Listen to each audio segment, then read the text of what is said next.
Avui parlem d'un tòpic, platja o muntanya. Són dos llocs molt diferents, amb ambients contrastats, activitats oposades i sensacions distintes. Moltes persones prefereixen la platja i altres la muntanya. Tu què prefereixes? Capçalera i comencem. Hola de nou, estàs en Valencià en veu alta, el canal on t'ajudaré a parlar valencià amb fluïdesa, pas a pas, des del primer dia. Avui vas a escoltar un podcast per a millorar la teua capacitat auditiva i la teua comprensió. La platja té un ambient molt especial.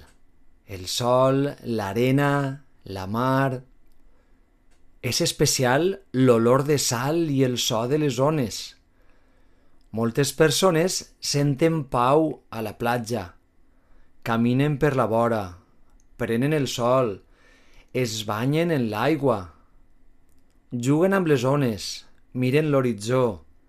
La platja convida a descansar, convida a desconnectar, convida a respirar amb calma. La platja també ofereix activitats. Pots nadar, pots fer surf, pots jugar a les pales o pots llegir un llibre baix un parasol. Pots caminar per l'arena, pots mirar com ix o com s'amaga el sol. La platja és un espai obert, és un espai lluminós. És un espai molt social. Moltes persones van en grup, amb amics, amb tota la família. Comparteixen menjar i riures. Comparteixen el seu temps. Però la platja també té un costat difícil. A vegades fa molta calor o hi ha massa gent. De vegades, l'arena arriba a tots els racons de la nostra casa. De vegades, el sol cansa i crema. O potser l'aigua està massa freda. La platja és bonica, però també pot ser intensa. No totes les persones gaudeixen en eixe ambient. La muntanya és molt diferent. La muntanya té aire fresc, silenci, ombra, arbres. La muntanya té camins que van a tot arreu. Moltes persones senten llibertat a la muntanya. Caminen per senders, agafen bolets, pugen pics, superen reptes. Una altra gent prefereix escoltar els ocells o simplement contemplar el paisatge i fer unes fotos. La muntanya convida a moure'ns, convida a explorar i a connectar amb la natura. Potser el millor de la muntanya és com canvia a cada estació. A la primavera hi ha flors i verd a les valls, però encara molta neu en els pics. A l'estiu hi ha llum i moltes hores per a fer activitats. A la tardor hi ha colors, nostàlgia i bolets. A l'hivern hi ha fred i neu. Però la muntanya també té reptes. De vegades el camí és dur. De vegades hi ha pendents i a vegades fa fred. Altres ocasions plou, fa vent o no hi ha cobertura. La muntanya és bella, però també exigeix energia. No totes les persones gaudeixen d'aquest esforç. L'elecció entre platja i muntanya depèn de moltes coses. Depèn de l'humor, depèn del clima, depèn del temps lliure, Depèn de la companyia. Algunes persones busquen sol i aigua. Altres persones busquen ombra i silenci. Algunes persones volen descansar. Altres persones volen caminar. Cada persona busca una sensació distinta. També hi ha persones que gaudeixen les dues opcions.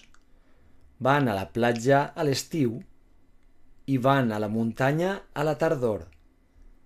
Canvien segons l'estació, segons el dia o segons l'energia. No necessiten triar perquè gaudeixen de tot. Vocabulari. Revisarem ara algunes de les paraules més complicades d'esta narració. Ampliar el teu vocabulari també és important. Tòpic. Un tòpic és un tema del qual la gent sol parlar. És un tema típic de debat, opinió o reflexió. Olor. L'olor és el que percebem pel nas. És la sensació que percep el nostre sentit de l'olfacte. Vora de la mar. És la línia o la part on l'aigua de la mar s'ajunta amb l'arena de la platja. Horitzó. L'horitzó és la línia on el cel i la mar s'ajunten. Per a veure-la cal mirar al fons, cap a l'infinit. Parasol. Un parasol és un objecte que dona ombra. El més normal és clavar-lo en l'arena. Si fa molt de vent, se'l pot emportar. Capvespre. El capvespre és el moment en el qual el sol s'amaga i es va fent de nit. Ombra.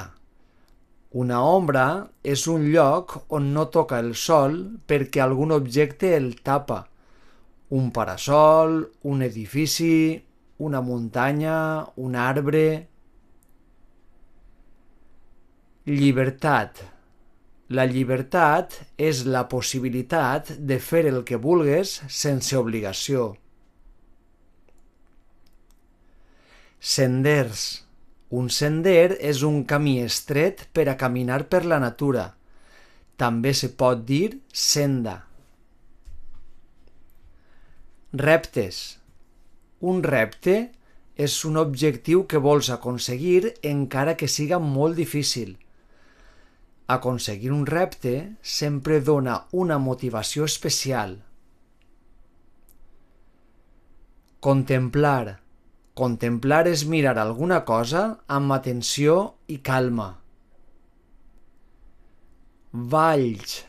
Una vall és un terreny baix entre muntanyes. Paisatge. Un paisatge és la vista general o vista panoràmica que apreciem d'un lloc. Nostàlgia. La nostàlgia és el sentiment de tristesa suau per una cosa bonica del passat. Costes. En singular, costa o costera. Una costera és una pujada del terreny per on hem de passar. Cobertura. La cobertura és un senyal en forma d'ones que ha d'arribar al nostre telèfon perquè es puga comunicar. Humor o estat de l'humor. L'estat de l'humor és el moment anímic en el que et sents en un determinat moment. Quins són els teus sentiments? I ara pensa tu. Què prefereixes? Platja o muntanya? Quin ambient et dona més calma? Quin lloc et dona més energia? Quines activitats t'agraden més? T'agrada el so de la mar o t'agrada el silenci del bosc? Pots dir les teues idees en veu alta o escriure-les en un quadern.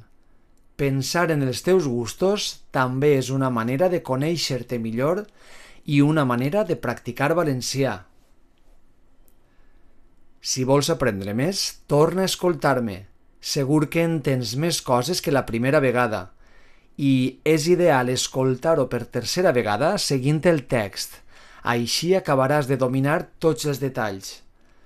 Si t'atreveixes, intenta aplicar la tècnica de la imitació simultània, llegint en veu alta el text quasi al mateix temps que jo. Gràcies per escoltar Valencià en veu alta. Podràs trobar més podcasts al canal i també trobaràs altres vídeos per a practicar la imitació del valencià real per al dia a dia. El teu treball diari te farà millorar pas a pas des del principi. Cuida't i parla en valencià.